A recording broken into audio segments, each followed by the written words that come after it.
Welcome to Amy's Bookshelf Reviews podcast. I'm Amy Shannon, but you can call me Amy.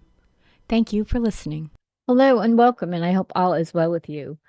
I'm Amy, and today I'm talking about Zola Blue's new book, Whispers of Tribulation, The Present and the Destiny. It is book 4 of her Majorian series, and I have read, including this book, all 4 books in the series, and I really enjoy it. So if you are if you like fantasy and sci-fi and beings, non-human beings, and various creatures that come to life, including puppies, um, that have telepathic powers, it's really it's a fun book to read, and it's so interesting because it keeps the author, or excuse me, the reader, um, engaged. And I do recommend that if you are new to the Majorian series, that you start from the first book and read your way through it. And because the Majorians have their place, and this is a great set of books. So about Whispers of Tribulations, it was released on April 15th. I've been doing some promotion for the author, and doing blog posts and notifications and email campaigns and what I call X bombs. I'm doing promotions on what used to be Twitter, and a whole bunch of those that will be coming across in the next few months. So that is, I do various promotions for authors, but uh, I like this book, and I am happy that she wanted me to promote her work and read it and talk about it. So the book is described as in a galaxy where telepathic bonds and ancient dreams shape destinies. The Major and their diverse allies embark on a thrilling journey that intertwines with their fates across worlds.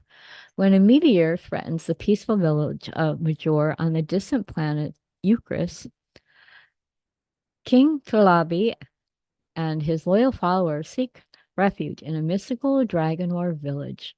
But their escape is fraught with danger as their sacred cargo, including the king's nest, is lost in a crash en route. Determined to recover their lost treasures, King Talabi leads a daring expedition into the treacherous cave of Magnus, a legendary dragon rumored to hoard precious artifacts. As they delve deeper, they unravel ancient secrets that link to their past, to unforeseen dangers in the present. Meanwhile, on Earth, 2 mischievous Majoran pups, Bracket and Pinky, find themselves in the care of a curious human named Ren. With their telepathic abilities and playful antics, they bring joy and wonder to their new family. But when Bracket's unique powers attract unwanted attention, they must navigate a world where humans and Major collide in unexpected ways. As the Majorian and their allies face challenges, dangers, and unexpected connections, they realize that their destinies are not just intertwined, but vital to shaping the future of their world. So, with that, I want to go right into, I'm going to read an excerpt from chapter 1, and hopefully it will entice you to want to read this book, and the other books in the series. Chapter 1, Dangerous Adventure, The Dragon's Lair. King Talapi glared down at Zacharias and Wangi, another of the small, Arvangli, and I am probably pronouncing all these words wrong, but they are very interesting to the stories, and I love how Zola, creates these interesting names, people, beings, planets, whatever. So oh goodness, if I mispronounce the word, I totally apologize, Zola.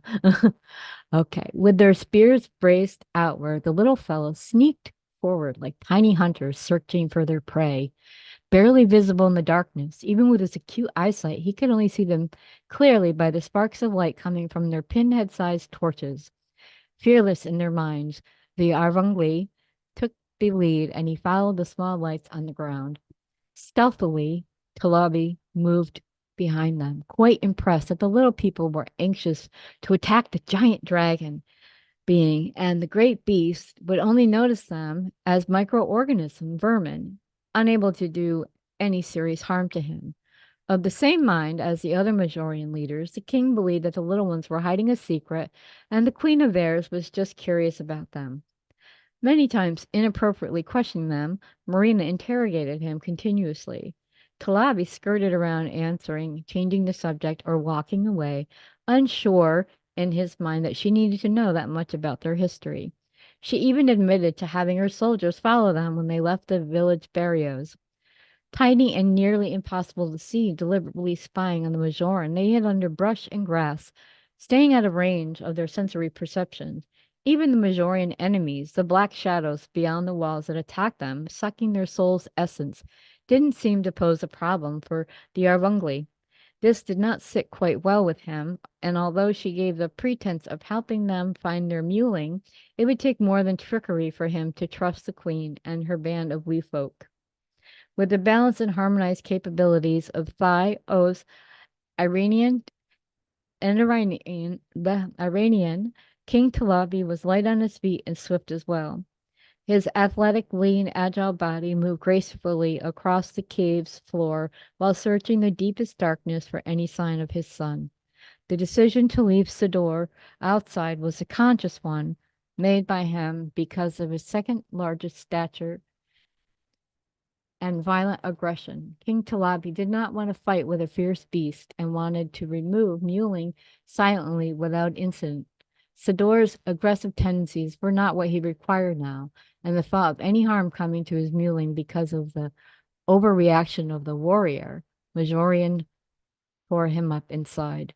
King Talabi would do anything to save his Muling. However, the relationship between him and the Dragoners grew into one of absolute trust and respect. If the death occurred to the dragon, this might hurt all of the work done to unite the two unlike races. Hearing grunts from some dragoners, when they spoke of destroying the beast, the king realized that Majorian could not kill the dragon. Violence against the dragoners and upsetting the Majorian peacefulness was his last option. Magnus, he said aloud, the great dragon belongs to the king Euphoria's daughter, Tallulah. After leaving Homelands and arriving on Eucrates, the beast went mad with grief and left the dragoners going rogue. A king with a missing son would kill, but he was a Majoran who did not kill. King Talabi sighed quietly and crept on behind the tiny folk. Battling his thoughts, he fought against his palms growing hot. Talabi found himself today constantly fighting against the part of him that caused the disorder to come upon him. Due to his unique Mazorian markings, a star in both hands blazed red.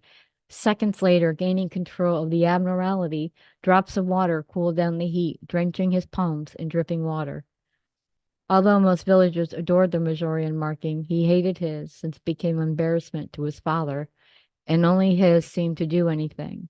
Nymeria's marking glowed beautifully. However, his hands growing hot or sloppily wet was disturbing and inappropriate at any time. The pediatrician said he was not physically ill. No real reason accounted for this peculiarity, and he needed to control it. King Tenethatel scolded Talabi when he saw him display this disorder. For this reason, Talabi grew skillful in taming these issues, realizing his mood triggered these reactions. Every temperament, including anger, which he rarely experienced, he controlled. The abrupt news of the destruction of his kingdom splintered his control, and now his son was missing. Again, the burning grew intense. Sparkles of fire rose within his palms, and he was losing control, and even his precious queen, Nymeria, whose presence alone calmed him, was suffering herself, and she had no comfort for him. So that is an excerpt from chapter 1 of Whispers of Tribulations, the Present and the Destiny. of the Majorian series by Zola Blue. In reading it, I wrote my review and I gave it 5 stars. And I wrote, Zola Blue writes a fantastical science fiction tale where whispers of tribulations, the present, and the destiny. In Whispers, the reader is introduced to the Majorians. Whispers of Tribulation, the present, is part of the Majorian series, and this is volume 4. I'm a big fan of Zola Blue and write and read whatever she writes. This author has a great imagination and a talent for showing the story. She magnificently built the world of Major, which is located on the planet Ecrutus. There is also the planet Earth, and there is some connection between the Major and humans. It's another grandly written story featuring the Majorans. There is always something interesting happening, and in this story, King Talabi must protect and lead his people away from their village because the meteor that could destroy the village and maybe the planet. The connections between various beings, including humans, they are looking to survive, and there are more dangers than just the meteor. The story is a definite attention grabber, so much that I couldn't put it down. Zola Blue not only tells the story, but shows it with words as well. And the story is amazingly unpredictable. It's no surprise that this story is filled with action, depth, and layers of characters and plotline. If you love a good science fiction book with a mix of fantasy and great world building, this book should be next on your list. And I definitely recommend it. It is on Amazon as of April 14th. And I will be promoting it on my various X accounts on Facebook, blog posts, and things like that. So I hope that you pick yourself up a copy of her latest book. And if you haven't read the ones before, if you pick those up too. And once you're finished reading it and loving it, go back to Amazon and write a review. If you're an author who wants your book to be on the show, go to amysbookshelfreviews.com/podcast for more information. If you're an author and you want your book reviewed, go to Amy's Bookshelf Reviews for more information. Thank you, and I will talk to you next week.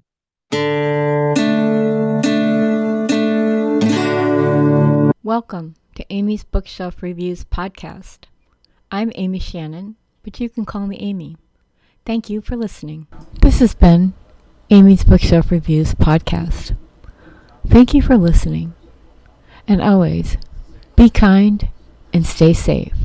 Thank you.